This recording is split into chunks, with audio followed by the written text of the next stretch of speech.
Hello नमस्कार, welcome to dynamic science lectures. और आज का जो हमारा टॉपिक है वो है क्वांटाइजेशन ऑफ फेज स्पेस।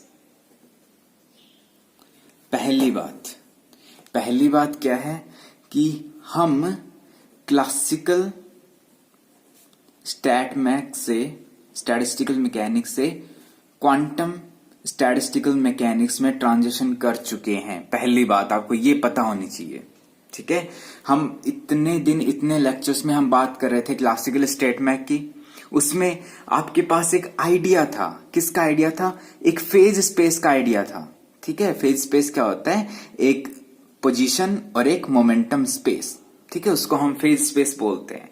अब बात क्या है कि वहां पर फेज स्पेस का एक आइडिया था, ठीक है। यहां भी एक फेज स्पेस का आइडिया होगा, क्वांटम मैकेनिक्स में भी एक फेज स्पेस का आइडिया होगा, लेकिन वो क्या होगा?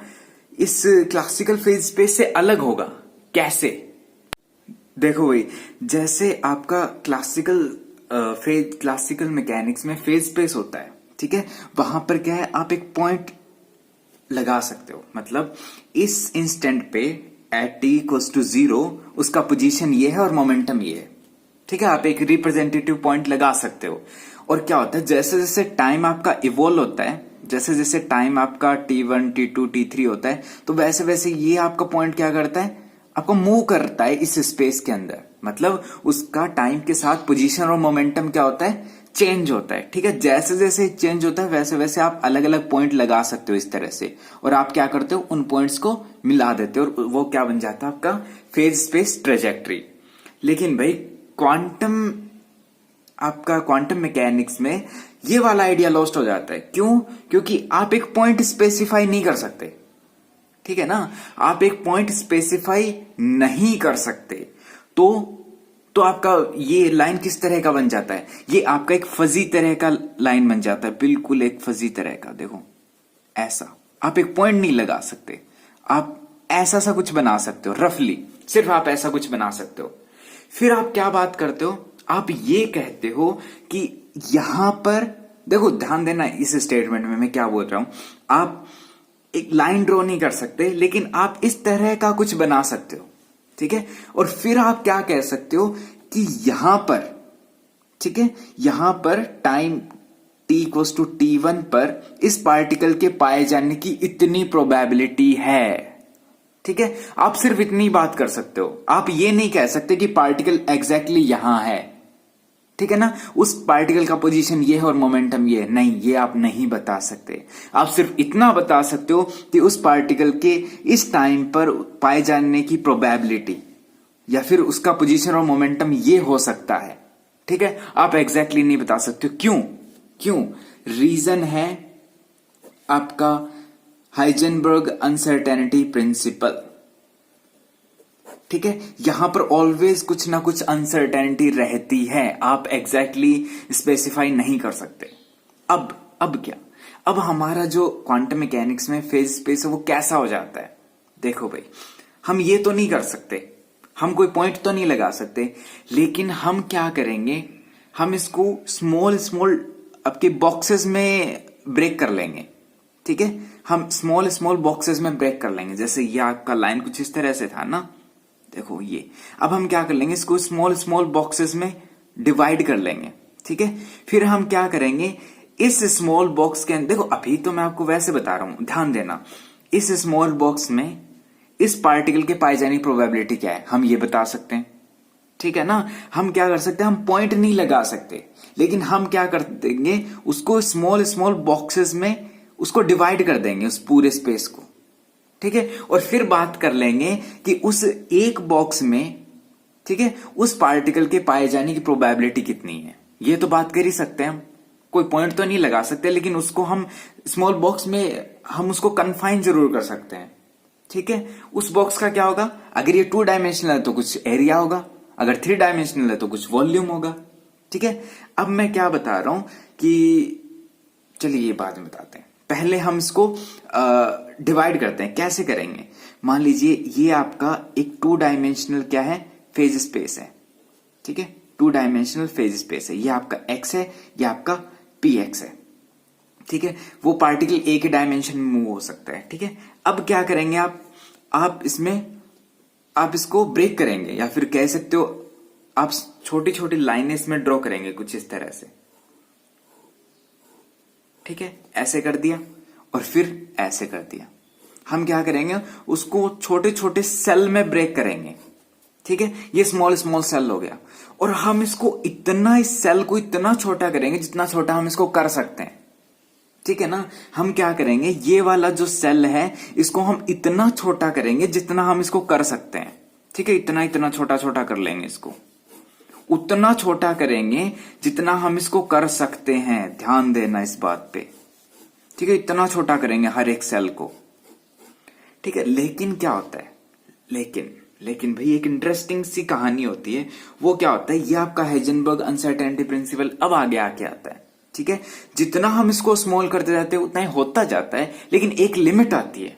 एक लिमिट के बाद आप उसको स्मॉल नहीं कर पाएंगे। कैसे? मान लीजिए कि ये आपका जो सेल है, ठीक है, ये स्मॉलेस्ट सेल है।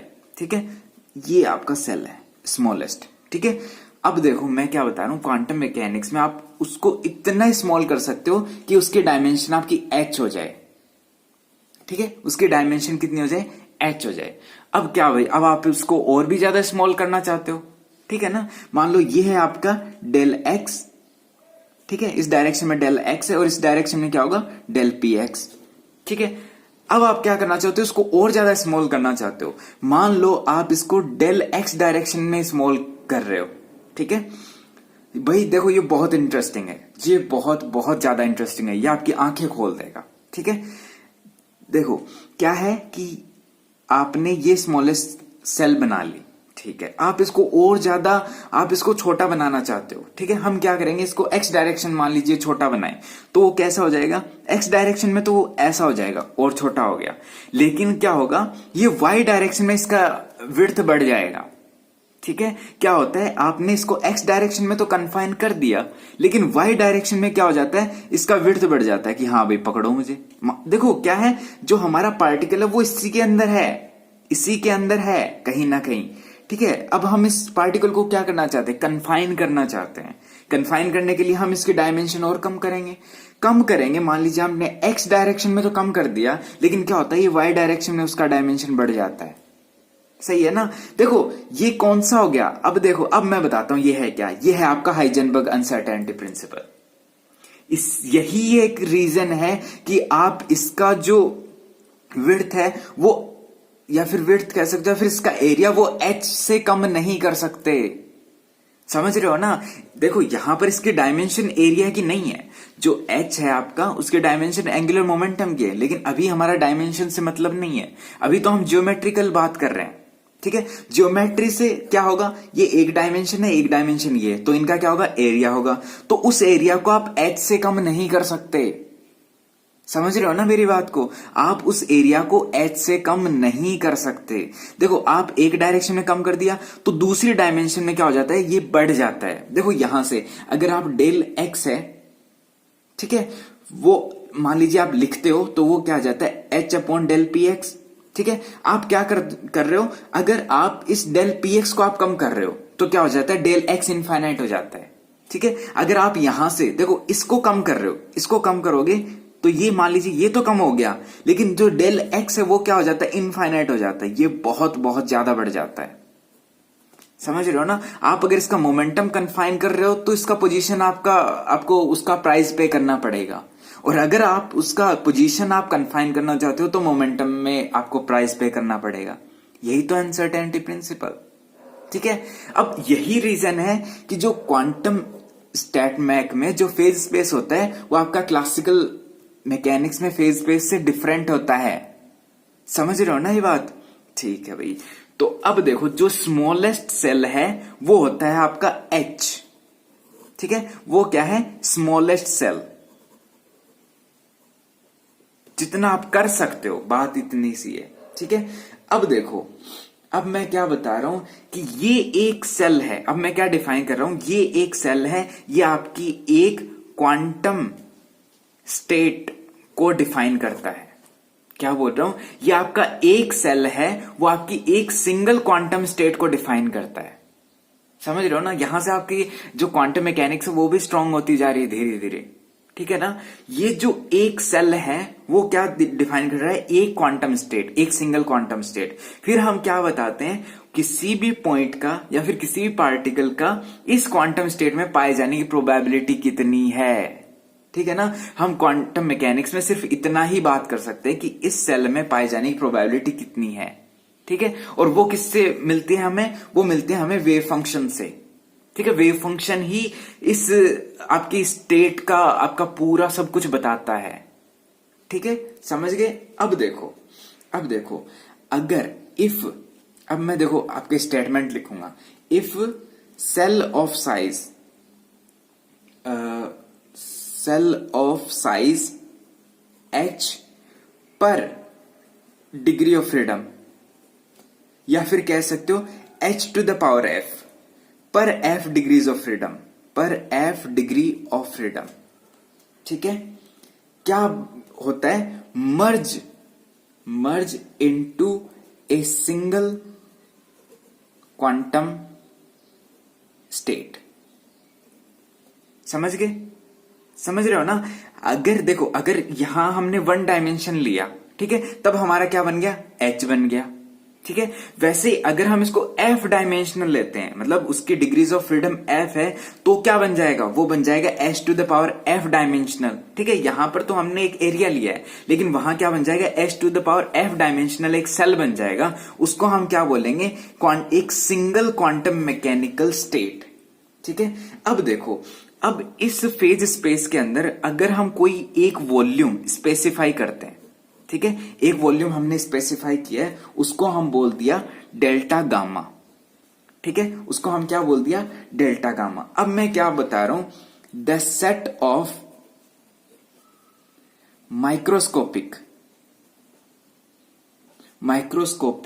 States contained in A volume element delta gamma.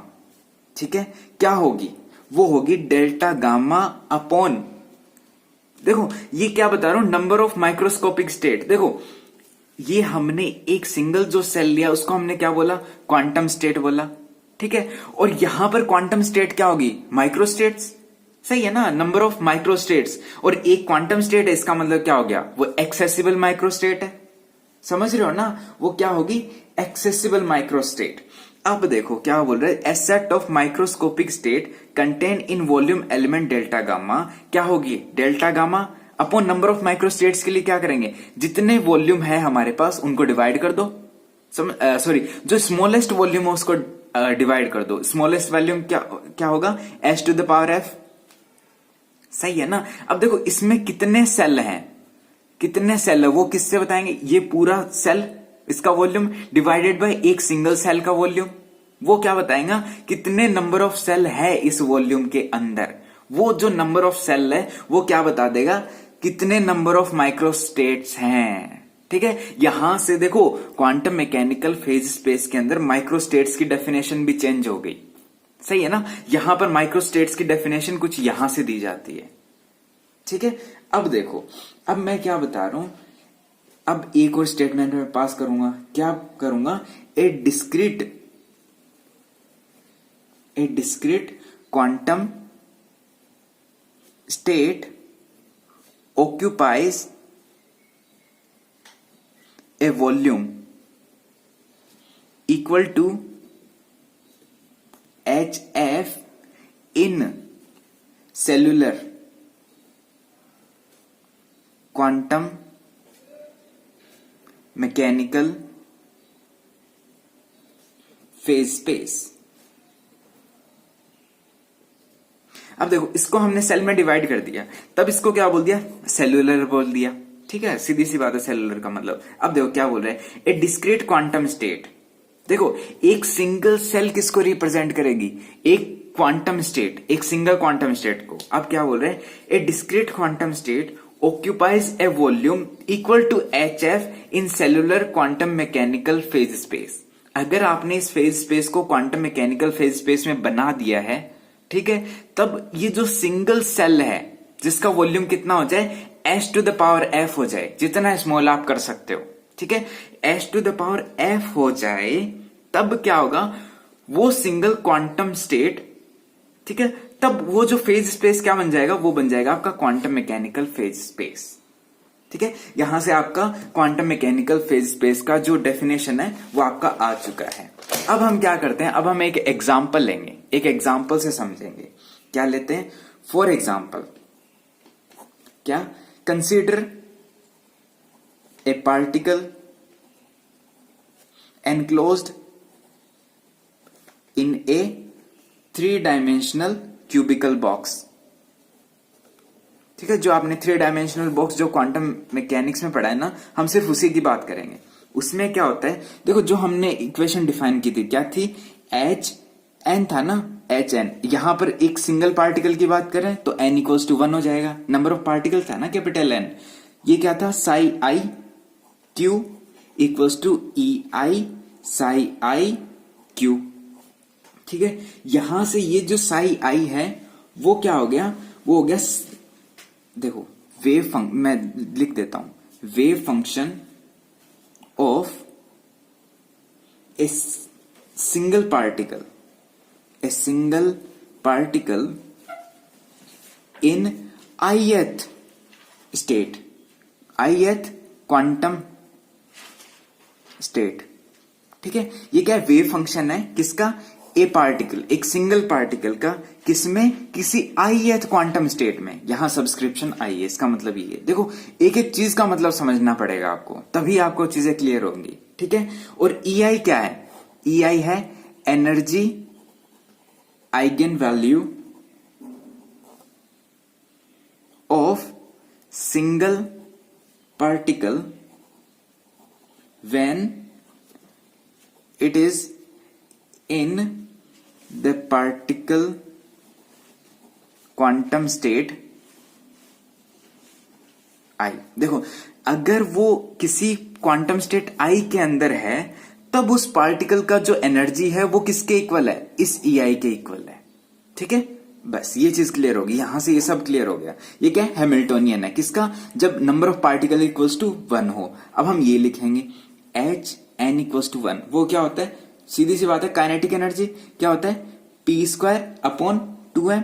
ये क्या ऑपरेटर है यहां पर, ये क्या किसके इक्वल होता है, minus h² upon 8π²m into del square, इसी के तो इक्वल होता है। ठीक है, ये डिफाइन हो गया आपका h।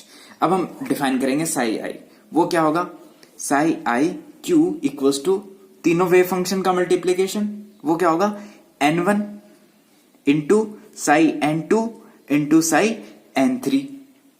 ठीक है, अब देखो ये क्या है, देखो n1 n2 n3 क्या है, डिस्क्रीट वैल्यूज है। ठीक है, ये क्या होता है आपका, इन सभी का वेव फंक्शन मल्टीप्लाई कर दो, क्या होता है, a sine n1 pi x1 upon l sine n2 pi x2 upon l into sine n3 pi x3 upon l।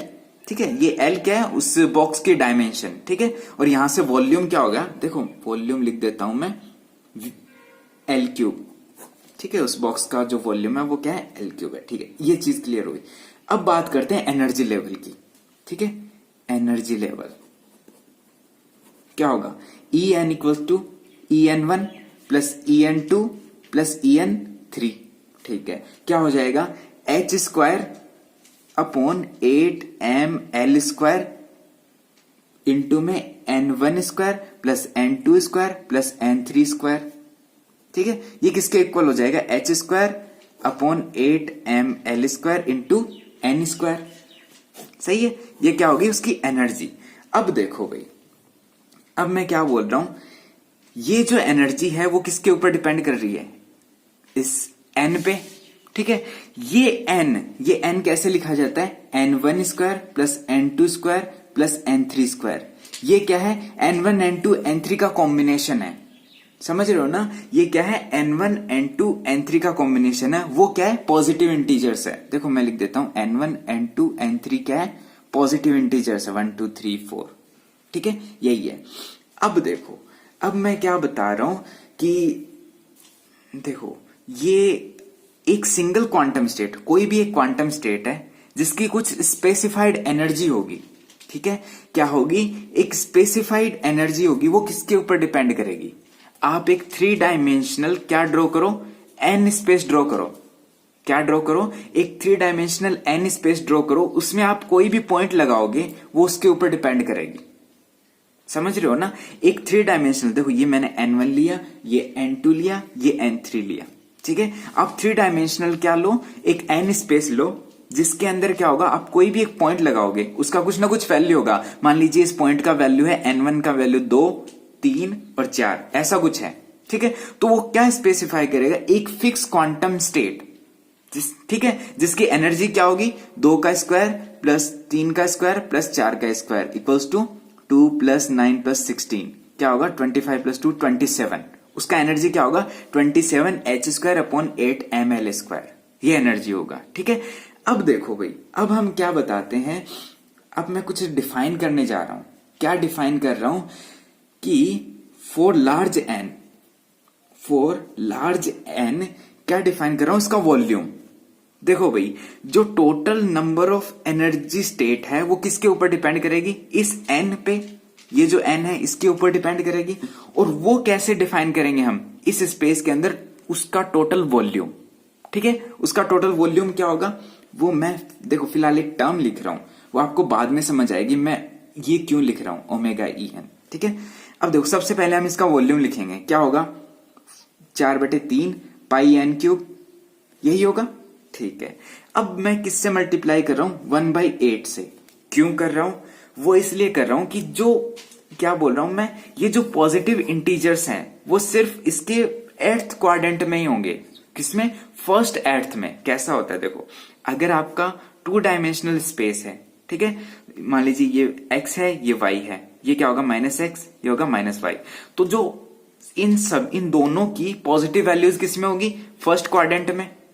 वैसे ही अगर आपका 3 डायमेंशनल है तो इन तीनों की वैल्यू वो किसमें आपका पॉजिटिव होगी, फर्स्ट ऑक्टेंट में होगी ना। तो फर्स्ट ऑक्टेंट से हमने उसको मल्टीप्लाई कर दिया। ठीक है भाई, अब यहां से आप n क्यूब की वैल्यू रखो। n क्यूब की वैल्यू कहां से निकालेंगे हम, यहां से। ठीक है, यहां से हम n क्यूब की वैल्यू निकालेंगे तो वो आ जाता है आपका 4/3 पाई l cube upon h cube 2m की पावर 3/2। ठीक है, जब आप इसको सोल्व करेंगे ना, आप n की वैल्यू यहां रख देंगे तो ये आ जाएगा। ठीक है, ये en के इक्वल आपका। अब देखो, अब मैं क्या कर रहा हूं, जो पूरा जो गामा स्पेस है, देखो मैं क्या बता रहा हूं, द वॉल्यूम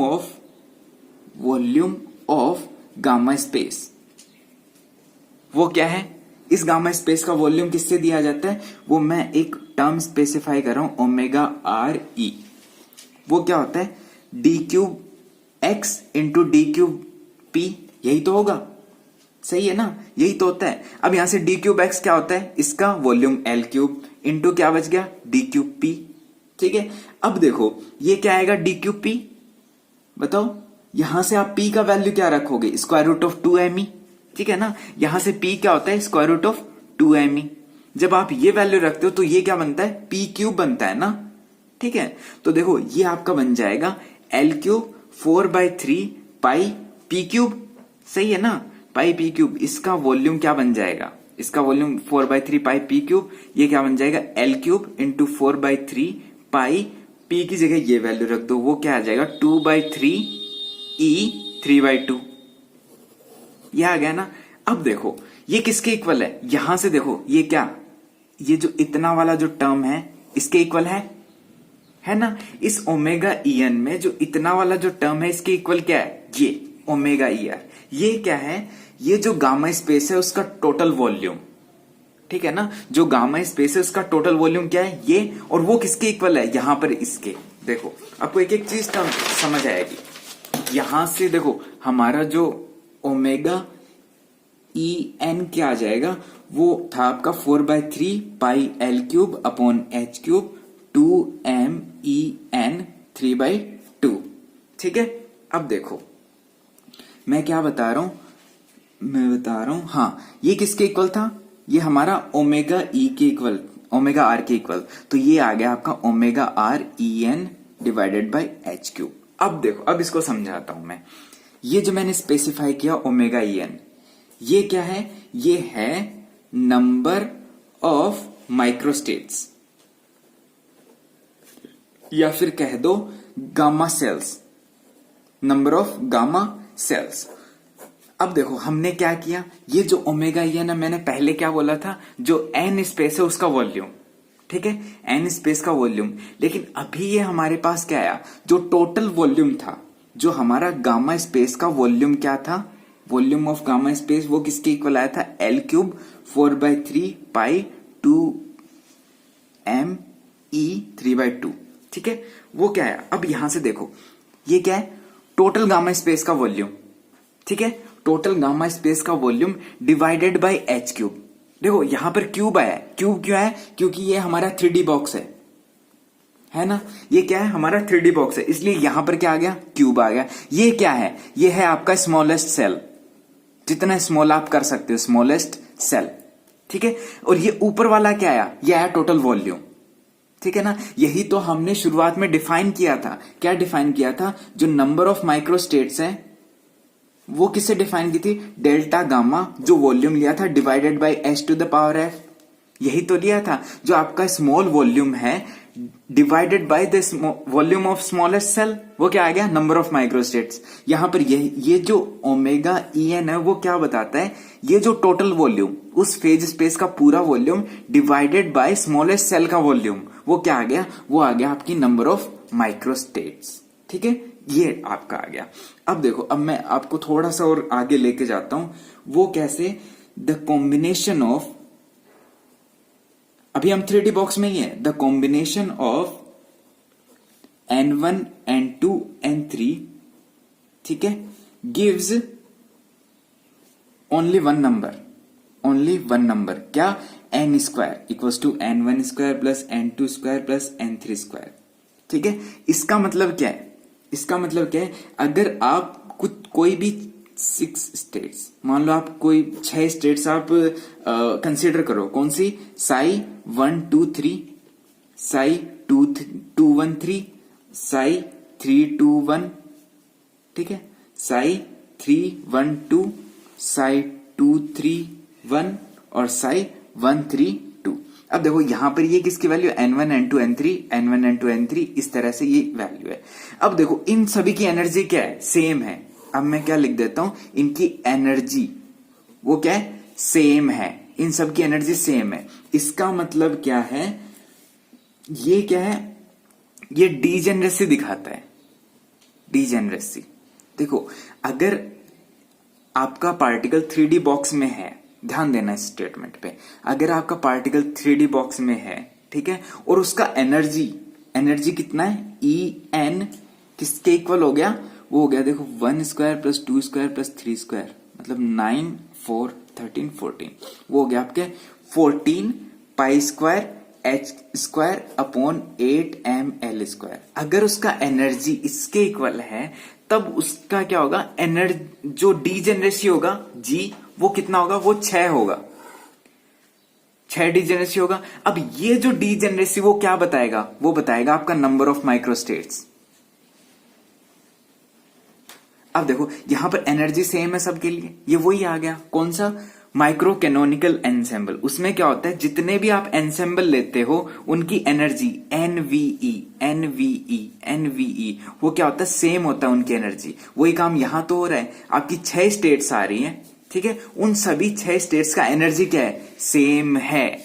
और जो सेम स्टेट की जो एनर्जी, सेम एनर्जी की जो क्वांटम स्टेट्स हैं, अब देखो ये हर एक क्या है, क्वांटम स्टेट्स हैं, सारी 6 क्वांटम स्टेट्स हैं, तो वो सारी 6 क्वांटम स्टेट्स क्या बताएंगी, नंबर ऑफ माइक्रोस्टेट्स होंगे।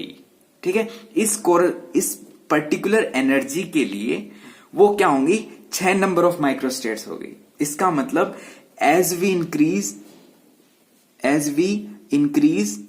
n, जैसे जैसे हम n इंक्रीज करते हैं वैसे वैसे क्या होता है, डीजेनरेसी जी क्या होता है, इंक्रीज होता है। ठीक है ना, जैसे जैसे आप n इंक्रीज करते हैं वैसे वैसे आपका डीजेनरेसी भी इंक्रीज होता है। ठीक है भाई, यही आज का पर्पस था। ठीक है, अब देखो हमारे पास नंबर ऑफ माइक्रोस्टेट्स की आपके पास एक क्लियर डेफिनेशन आ गई। जितने आपकी डीजेनरेसी होगी, मतलब जितनी ऐसी क्वांटम स्टेट्स जिनका एनर्जी En क्या हो, सेम हो।